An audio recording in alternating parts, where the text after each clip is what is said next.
বুদু কাকা, বুদু কাকা, আজি সাধু ক'ব লাগিব কিন্তু। বুদু কাকা, সাধুটো কোৱাচোন। বাৰু তহঁতে ইমানকে কৈছ যেতিয়া মই সাধু এটা ক'ম বাৰু।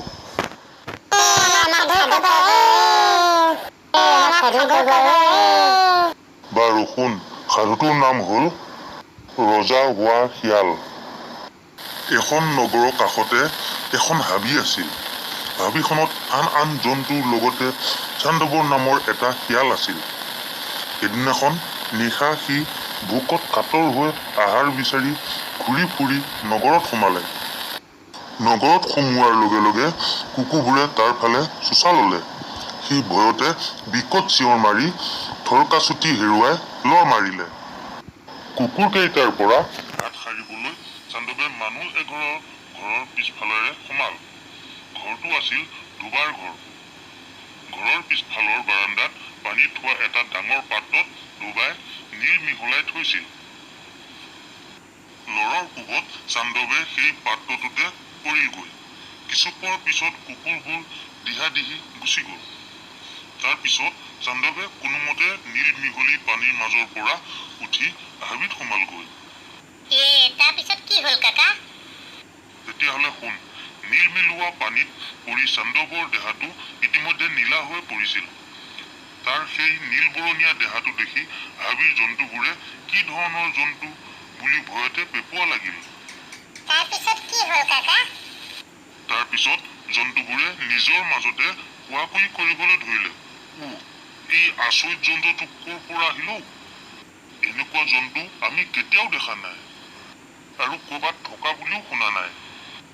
ইয়াৰ কাম বা কি, বল বা কিমান আছে, আমি একো নাজানো। গতিকে আমি ইয়াৰ পৰা বেগাই আঁতৰ হওঁ ব'লা। শিয়ালটোৱে আন জন্তুবোৰে তাক দেখি ভয় কৰা বুলি জানি ক'বলৈ ধৰিলে, হেৰা পশুগণ, তোমালোকে কিয় মিছাতে ভয় খাই পলাইছা? মই চান্দৱ। যিহেতু এই হাবিত তোমালোকৰ কোনো ৰজা নাই, সেয়ে দেৱৰাজ ইন্দ্ৰই মোক তোমালোকৰ ৰজা পাতিছে। মোৰ আশ্ৰয়ত তোমালোকৰ একো ভয় নাই। মই তোমালোকক সদায় ৰক্ষা কৰিম আৰু সুখত ৰাখিম। তোমালোকে কেৱল মোৰ সকলো আজ্ঞা পালন কৰিবা। চান্দৱৰ কথা শুনি সিংহ, ঢেকীয়াপতীয়া বাঘ, ফুটুকী বাঘ, বান্দৰ, শহা, হৰিণা, শিয়াল আদি সকলোৱে তাক প্ৰণাম জনাই ক'লে, মহাৰাজ, আমি কি কৰিব লাগে আদেশ কৰক। চান্দৱে সিংহক মন্ত্ৰী, বাঘক প্ৰহৰী, হাতীক দুৱৰী আৰু বান্দৰক ছত্ৰধাৰী পাতিলে। এনেকৈ নীলবৰণীয়া শিয়ালটোৱে চালেৰে ৰাজসুখ ভোগ কৰিবলৈ ধৰিলে। সিংহ আদিয়ে জন্তুবোৰ মাৰি আনি তাৰ আগত পেলাই দিয়ে। সি সেইবোৰ ৰজাৰ দৰে ভোগ কৰে।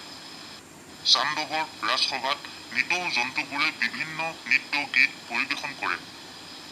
নীলবৰণীয়া চান্দৱেও এই আনন্দত উপভোগ মচন্দল হৈ দিনবোৰ কটায়।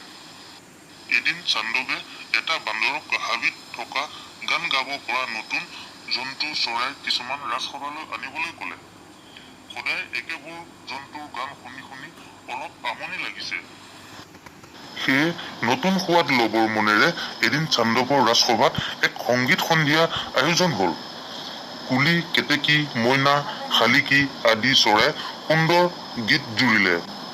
গীতৰ তালে তালে বান্দৰ, হৰিণা, ভালুক আদিয়ে বাজনা বজালে আৰু মাজে মাজে ফেচুৱে কুৰুলি দিলে। হাবিৰ আন জন্তুবোৰেও ৰজাৰ লগতে আনন্দত মতলীয়া হৈ আছে। সেই অনুষ্ঠানলৈ গীত গাবলৈ এজাক শিয়ালো আহিছিল। এইবাবে সিহঁতে গীত গাবলৈ আৰম্ভ কৰিলে। প্ৰথমে আটাইকেইটা শিয়ালে ডাঙৰকৈ হোৱা দিলে। বহুদিনৰ মূৰত আপোনজনৰ মাত শুনি চান্দৱে আপোন পহৰা হৈ সিহঁতৰ লগতে হোৱা হোৱাকৈ চিঞৰিবলৈ ধৰিলে। চান্দৱৰ আচল ৰূপ দেখি সকলো জন্তুৱে প্ৰভত মানিলে। বাঘ, সিংহ আদি জন্তুৱে ইমান দিনে সামান্য শিয়াল এটা তলতীয়া হৈ থকা লাজ অপমান সহিব নোৱাৰি তলমূৰ হৈ ক'লে, এই শিয়ালটোৱে আমাক হতুৱাই মাৰিলেও। সিহঁতৰ প্ৰচণ্ড খং উঠিল। এনেতে শিয়ালটো পলাব খোজোতে বাঘে তাক ধৰি চিয়াচিৰ কৰি পেলালে। বাৰু এতিয়া সাধুটো শেষ হ'ল দেই।